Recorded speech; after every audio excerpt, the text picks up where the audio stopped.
There comes a moment in the life of an empath that looks like coldness from the outside. People say you've changed, you don't care anymore, you're not the same person, but they are only half right because something has changed. Not your heart, your boundaries, your gates. For years, you carried emotions that were never yours to carry. You rescued, explained, forgave, absorbed everyone else's pain while quietly ignoring your own. Carl Jung believed that becoming whole requires more than kindness. It requires honesty, especially the honesty to recognize where compassion has become self sacrifice. The day the empath stops caring is rarely the day they lose their love for people. It is the day they stop abandoning themselves to earn it. And although the world may mistake this transformation for selfishness, it may actually be the beginning of psychological wholeness. If you've resonated with this video this far, I would like for you to like it and share it with someone who needs to listen to this with you. Carl Jung understood that the greatest danger is not becoming too selfish. It is becoming so identified with one part of yourself that the rest is forced into the shadows. Many empaths build an identity around being the caring one, the understanding one, the patient one, the one who never leaves. But every identity has a cost. The person who saves everyone may be avoiding themselves. There is a strange comfort in rescuing other people. Their problems become your purpose. Their healing becomes your mission. Their emotions become your responsibility. And slowly, without noticing, your own inner life is forgotten. Jung believed that whatever you neglect within yourself does not disappear, it waits. The empath who is always saving others may never ask why they feel so empty, because it is easier to carry someone else's pain than to sit with your own. Every strength casts a shadow. Compassion can become people-pleasing. Generosity can become self-neglect. Forgiveness can become an inability to leave. Jung called this the shadow, not because these qualities are evil, but because their hidden side often remains unseen. An empath may believe they are acting from love, yet beneath that love, there may be a fear of disappointing others, a fear of rejection, a fear of no longer being needed.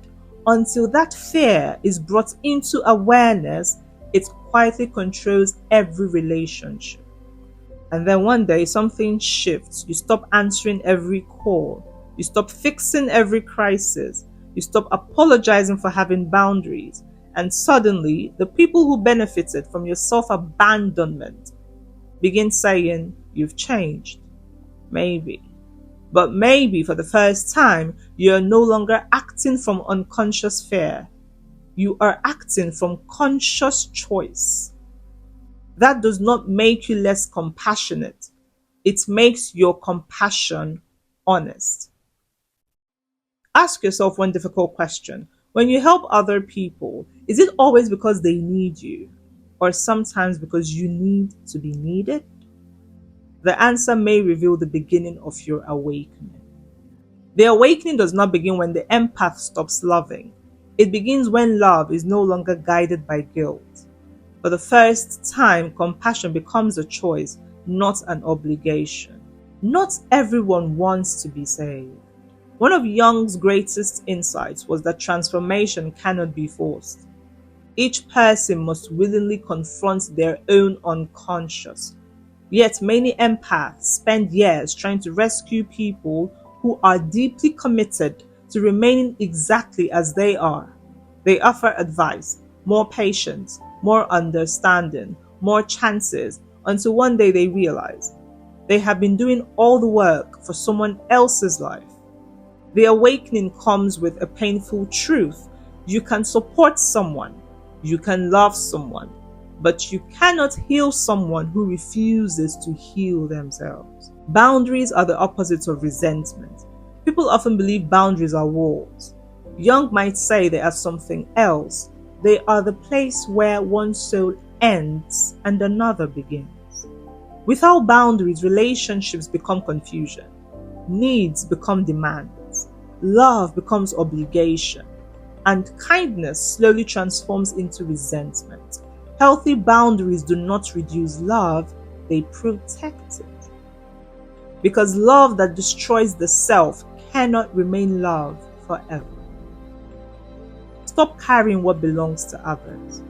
There is a burden many empaths carry without realizing it.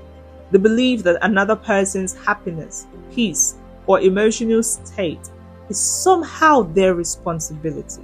But every soul must carry its own life, its own choices, its own consequences. The moment you begin carrying another person's inner world, you slowly drop your own. The awakened empath finally understands compassion does not require ownership.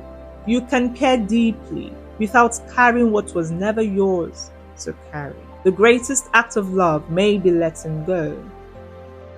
Sometimes the most loving thing you can do is to stop interfering. Allow people to experience the consequences of their choices. Allow them to confront their own shadow. Allow life to become their teacher. Because the lessons they refuse to learn cannot be learned through your sacrifice, only through their own experience. Who are you still trying to save? And if you released that responsibility, would you become less loving? Or would you finally have enough energy to love yourself with the same compassion you've always given away? The empath who awakens becomes whole. There comes a moment when the empath stops asking, how can I save them? And begins asking, how can I stop abandoning myself? From the outside, it looks like they care less, but something far deeper has happened. They have stopped confusing love with self-sacrifice. The most dangerous person is the one who has integrated their shadow. Jung believed that maturity does not come from becoming all light. It comes from integrating the shadow. The empath who denies their anger becomes quietly resentful. The empath who denies their strength becomes easy to control. The empath who denies their ability to walk away remains trapped in relationships that slowly destroy them. But once the shadow is accepted, kindness is no longer weakness. Compassion is no longer naivety. Love finally learns to protect itself. You stop needing to be the hero. There is an unconscious desire to be the one who fixes everything, the one who understands everyone, the one who never leaves. But eventually you realize something humbling. You are not the author of another person's journey. You cannot live their lessons. You cannot make their choices. And you were never meant to. The awakened empath lets go of the fantasy of being everyone's healer and finally becomes their own. The quietest people are often the most awake. Notice what changes. You argue less. You explain less. You chase less. You rescue less. Not because your heart has closed, because it has become wiser. You begin to understand that peace is not found by giving every part of yourself away. It is found by living in harmony with who you truly are. That quietness is not emptiness, it is wholeness. The world may say you've changed. They are right. You no longer mistake guilt for love. You no longer mistake exhaustion for compassion. You no longer mistake being needed for being loved.